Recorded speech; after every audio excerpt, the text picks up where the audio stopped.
Hello everybody, it's Mr. Markley again, just coming with another video this week.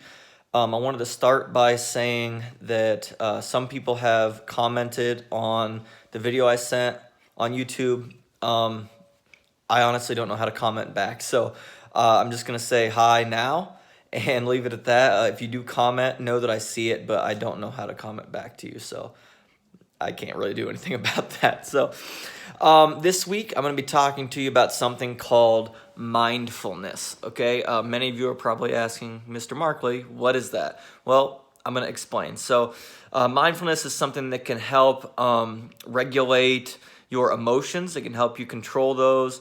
It can decrease stress, help with depression, anxiety, things like that.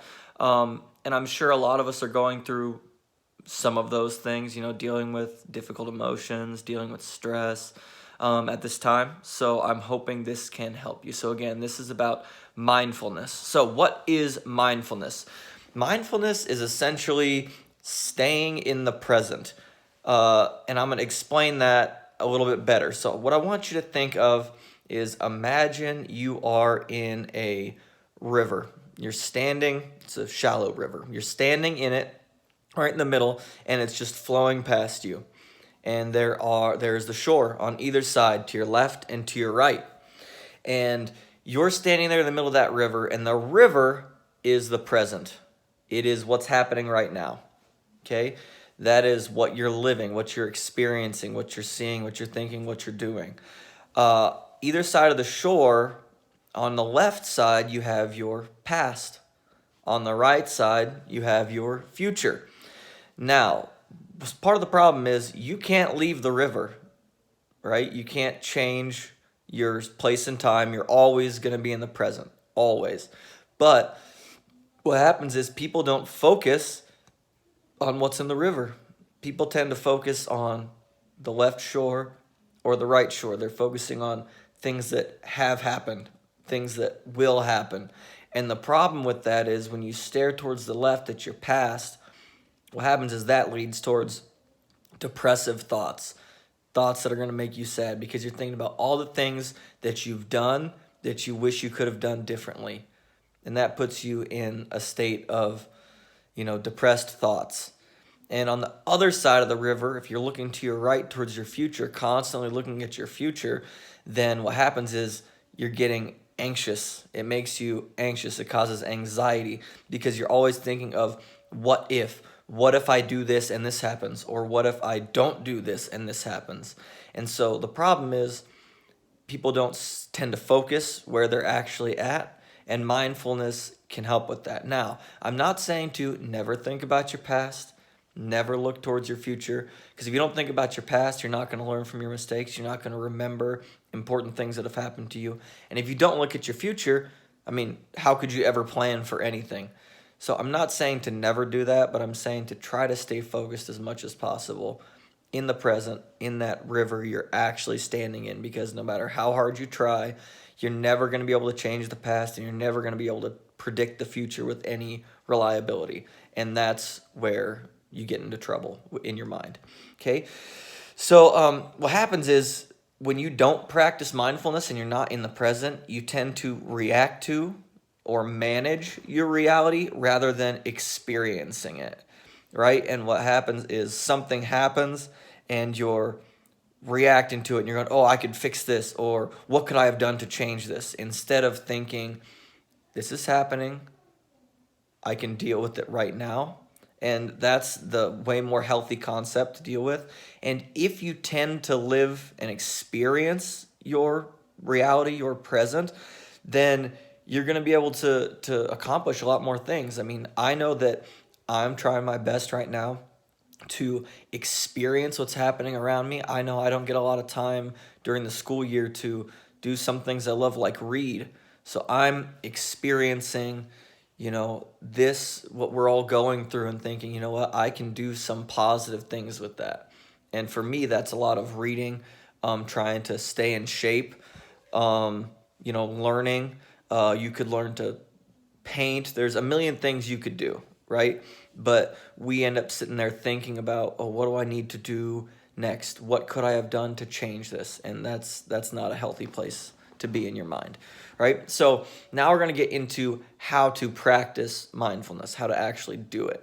Okay, it starts with a little, kind of mindfulness motto, which is intention, attention, attitude.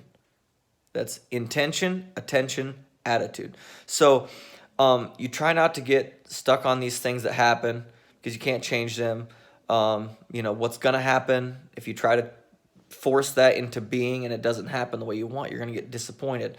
So we try to have an intention to have an attention on whatever our attitude is in the moment. Okay? So when we're thinking about mindfulness, we kind of think about it as this exercising for your brain, right? We can all sit here and exercise our bodies all day long. Even the kids learn how to do that in PE, right? You've all learned how to do that. But we don't necessarily teach you how to exercise your mind, and this is a good way to do that. So when you're doing this, it's okay if your mind wanders. That's human nature, right? For our mind to wander. And that's part of the problem is we're trying to fight our human nature of our mind wandering to what has happened, what will happen, and try to focus where we are. So here are 6 steps to try to help you practice mindfulness. And if you can do these things, then it's going to put you in a better place mentally than you were before. There are actually many studies that have been done with this. It increases, as I said in the very beginning of this video, it decreases stress, decreases anxiety and depressive thoughts, and it also can help regulate your emotions. So here are my 6 steps to mindfulness. Hopefully you can give these a try. These sound a lot like meditation because honestly, mindfulness basically is meditation. It puts you in a place where your mind is ready to focus. So here we go. The first step is to sit down in a quiet space. I know that can be difficult right now to find a quiet space, maybe at home if there's a lot of people running around, but it could be a closet, right? It could be the bathroom. It could be anywhere that's as quiet as you can get it. So find a quiet space and sit down. The second thing is to find a comfortable position because you're going to be sitting here for a little while and you don't want to be uncomfortable or you're never going to make the time limit you set for yourself, which gets us to our next point, which is to set a time limit. It can be any time you want, but I would suggest starting with something short, such as 5 minutes. You kind of have to work your way into this. It's hard to do for long periods of time if you've never practiced it. So start with 5 minutes, and then if you do it multiple times a day, you can maybe add a minute, or you could just do tomorrow, you could add a minute. The day after, you could add another minute. And try to work your way up to as long as you can do it, which will be nice. I wouldn't say, sit there for 3 hours at a time, but 20 minutes, if you could do it, would be great for you.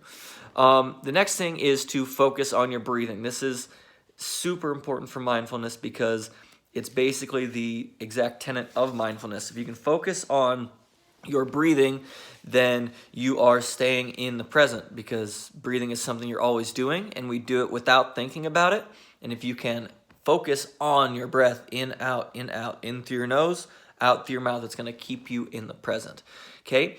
Number 5, the 5th thing you need to do is notice when your mind wanders. As I said, it's human nature for your mind to wander. It's going to wander. And sometimes it does it without you even thinking about it. It happens to us all the time. We do it while we're walking, while we're sitting in the classroom for adults, while we're driving, while you're standing in line at the store. It's just something that happens, and you need to realize when it's happening and then return to focusing on your breath, because when your mind wanders, that's what we're trying to fight here. And if you can start to realize when your mind wanders during this mindfulness practice, then when it wanders out and about in your real life, then you're going to be able to refocus back on what's happening. And the last thing is, don't have any judgment, right? Your mind could wander to any number of things. It could be wandering to the past. It could be wandering to the future. And is that okay? Of course.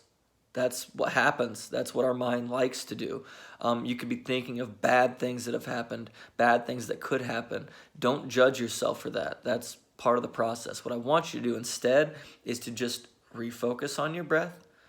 Think about what's happening right now in your present. Okay? So that's my video about mindfulness. Hopefully, if you can take it and put that into practice, It'll help you keep your mind in a healthy place during this difficult time. Again, I'm going to sign off saying I miss everybody. I can't wait to see everybody soon, and I hope you're all being safe, and bye.